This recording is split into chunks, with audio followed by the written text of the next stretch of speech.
چند دن پہلے آپ نے دیکھا کہ قومی اسمبلی میں فلسطینی رہنما اسماعیل ہانیہ کی شہادت پر جو حکومت اور اپوزیشن ہے اس نے ایک مشترکہ قرارداد منظور کی، اور ایک کافی عرصے کے بعد ایک اتفاق رائے ہمیں نظر آیا حکومت اور اپوزیشن کے درمیان۔ آج ایسا ہی اتفاق رائے ہمیں سینٹ میں بھی نظر آیا، جہاں پہ پاکستان تحریک انصاف کے رہنما علی ظفر صاحب جو ہیں انہوں نے یوم استحصال کشمیر کے حوالے سے جو قرارداد پیش کی اس کو حکومت کی طرف سے سپورٹ کیا گیا۔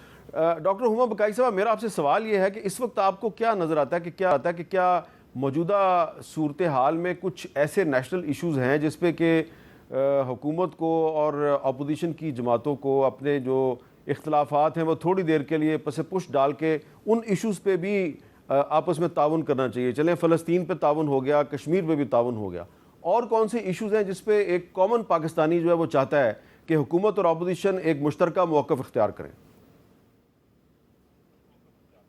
دیکھیے جی، فلسطین پر ایک مشترکہ موقف دینا اور کشمیر پر ایک مشترکہ موقف دینا کی تو کوئی قیمت نہیں ہے نا، کوئی کاسٹ انوالوڈ نہیں ہے نا۔ یہ تو بہت ایک اچھی سی تقریر کرنی ہے جو ٹی وی پہ سنائی دے گی اور آپ واہ واہ کر کے باہر نکل جائیں گے۔ نہ تو آپ نے کشمیر آزاد کرانا ہے، نہ آپ کو فلسطین آزاد کرانا ہے۔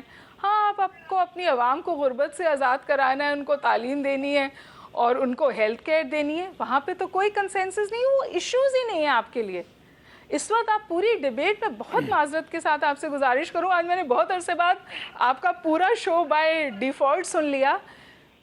کانسٹیٹیوشنل انٹریکسیز کی بات ہے، اٹیک ہے، کاؤنٹر اٹیک ہے، لیکن کیا کہیں اس پوری گفتگو میں وہ ایک عام آدمی فیکٹر ان ہو رہا ہے جو سڑک پر لٹرلی سسک رہا ہے؟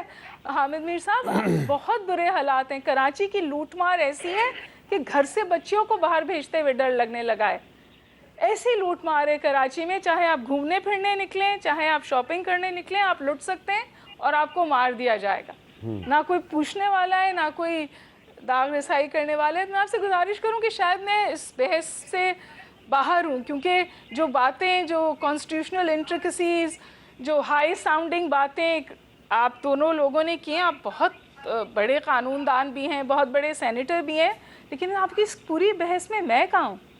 ایک عام آدمی کہاں ہے؟ میرے بچے کہاں ہیں؟ جی، یہ آپ نے ایک بڑا اہم سوال اٹھایا ہے۔ تو سینیٹر خلیل طاہر سندھو صاحب، آپ بہت بڑے قانون دان ہیں اور ماشاءاللہ آپ بہت بڑے سینیٹر ہیں، لیکن آپ کی گفتگو میں ڈاکٹر ہما بقائی صاحبہ جو ایک بہت چھوٹی سی ماہر تعلیم ہے، وہ اپنے آپ کو کہیں پہ ڈھونڈ رہی ہیں، وہ کہہ رہی ہیں، تلاش کر رہی ہیں میں کہاں پہ ہوں۔ جی حامد میر صاحب، سب سے پہلے تو میں شکر گزار ہوں آج سلمان اکرم راجہ صاحب کا کہ انہوں نے الیکشن ایکٹ کو مان لیا، ورنہ وہ کہتے تھے آئین سپریم ہے ہمیشہ، اور اگر آئین سپریم ہے تو پھر آرٹیکل 219 جو سی ہے وہ کہتا ہے کہ الیکشن کمیشن نے ٹرائبیونل مقرر کرنے ہیں، نمبر 1۔ نمبر 2 سر، میں نے اسمبلی میں بھی اور 4 دفعہ پنجاب میں بھی منسٹر رہا ہوں، ادھر بھی آ کے بات کی ہے، یہی کی ہے کہ کچھ کامنلٹیز جو ہیں اس پہ اکٹھے ہو جائیں، کامن مین کی بات کریں جس کا جسم اور روح کا رشتہ برقرار رکھنا مشکل ہوا ہے۔ یہ یقیناً درست بات انہوں نے فرمائی ہما بقائی صاحبہ نے، لیکن کوئی بیٹھے کوئی بات تو کرے جی۔ ہماری تو پرائم منسٹر نے سب سے پہلے ان کو دعوت دی کہ آپ گورنمنٹ بنائیں، یہ ادھر بھی نہیں آئے، اور پھر کہنا کہ اسکولوں میں آپ جائیں گے آپ کے بچوں کو لوگ ماریں گے، آپ کو رشتے نہیں دیں گے، اتنی مطلب اس لیول پہ، اور پھر جاتے جاتے کہہ گئے جی ہم نے بارودی سرنگیں بچھا دی ہیں۔ ایک وقت تھا نا 2017 میں جی، جب روٹی 2 روپے کی تھی، سونا 54,000 روپے کا تھا، پیٹرول اپنا تھا 110 پہ، اور ڈالر تھا 104 روپے 96 سے۔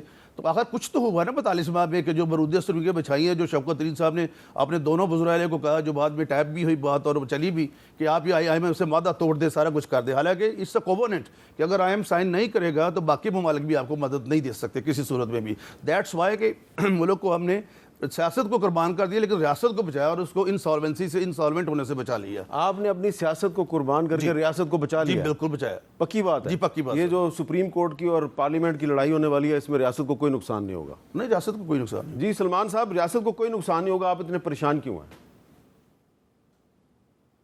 نہیں، پریشانی کی بات نہیں ہے۔ دیکھیں، سپریم کورٹ اور آئین کو چھٹلانا ظاہر ہے ایک بہت بڑی بات ہے اور ہم اس کا دفاع کریں گے، لیکن جو بات ڈاکٹر بقائی نے کی وہ بہت اہم ہے اور بنیادی ہے۔ لیکن دیکھیں، جو معاشی معاملات ہیں، جو تحفظ کے معاملات ہیں، وہ سیاسی اور آئینی معاملات سے علیحدہ نہیں ہیں۔ میں بصد احترام کہوں گا، آئینی معاملات کا یہ مطلب نہیں ہے کہ کوئی کتابی باتیں ہیں جو کسی اور دنیا میں ہوتی ہیں اور ان کا سیاست، معیشت، استحکام امن عامہ سے کوئی تعلق نہیں ہے، سب کچھ جڑا ہوا ایک مربوط نظام ہے جس کے تحت زندگی گزرتی ہے۔ جب آپ جھوٹ اور فریب کی بنیاد پر ایک حکومت کھڑی کرتے ہیں، 16 سیٹیں جیتنے والی جماعت کو آپ حکومت دے دیتے ہیں اور پھر کہتے ہیں آئینی ترمیم کرو، ان کی نشستیں بھی لے لو، تو معاشرے میں اضطراب پیدا ہوتا ہے۔ اضطراب جب پیدا ہو تو پھر معیشت خراب ہوتی ہے، امن عامہ بھی خراب ہوتا ہے، تو یہ سب چیزیں مربوط ہیں۔ دیکھیے معیشت کے لیے وہ سوچے گا جو واقعتاً یہ سمجھتا ہے کہ اس کو عوام کے پاس جا کر عوام کی تائید کی ضرورت ہے۔ اگر ہم یہ سوچیں کہ ہمیں تو عوام کی تائید چاہیے ہی نہیں، 8-9 فروری ہو یا اگلی دفعہ جب الیکشن ہوں گے تو فارم 47 ہمارے لیے بنا دیے جائیں گے، تو ہمیں کیا ضرورت ہے؟ اچھا، آپ کو امید ہے کہ جو سپریم کورٹ کا فیصلہ ہے، سلمان صاحب آخری میرا سوال ہے، چھوٹا سا جواب، آپ کو لگتا ہے کہ سپریم کورٹ کا جو فیصلہ ہے ریزرو سیٹ پہ، اس پہ عمل درآمد ہو جائے گا؟ دیکھیں اگر یہ قانون پاس کرتے ہیں جو ان کا ارادہ ہے تو سپریم کورٹ کو اس قانون کو کالعدم قرار دینا پڑے گا۔ میں نے بغور اس بل کا جائزہ لیا ہے، مکمل طور پہ آئین سے متصادم بل ہے، اس کو بالکل ختم کرنا ہوگا اور مجھے یقین ہے کہ سپریم کورٹ اس کو کالعدم قرار دے گی۔ بہت بہت شکریہ سلمان اکرم راجہ صاحب، ڈاکٹر ہما بقائی صاحبہ اور خلیل طاہر سندھو صاحب۔ لگتا یہ ہے ساتھ میں آپ نے دیکھا کہ سلمان اکرم راجہ صاحب کہہ رہے ہیں کہ اگر حکومت سپریم کورٹ کے فل بینچ کے فیصلے پہ امپلیمنٹیشن نہیں کرتی اور پی ٹی آئی کو ریزرو سیٹیں نہیں دیتی تو وہ کہہ رہے ہیں پھر سپریم کورٹ کو ہی جو ہے وہ اس قانون کو کالعدم قرار دینا چاہیے۔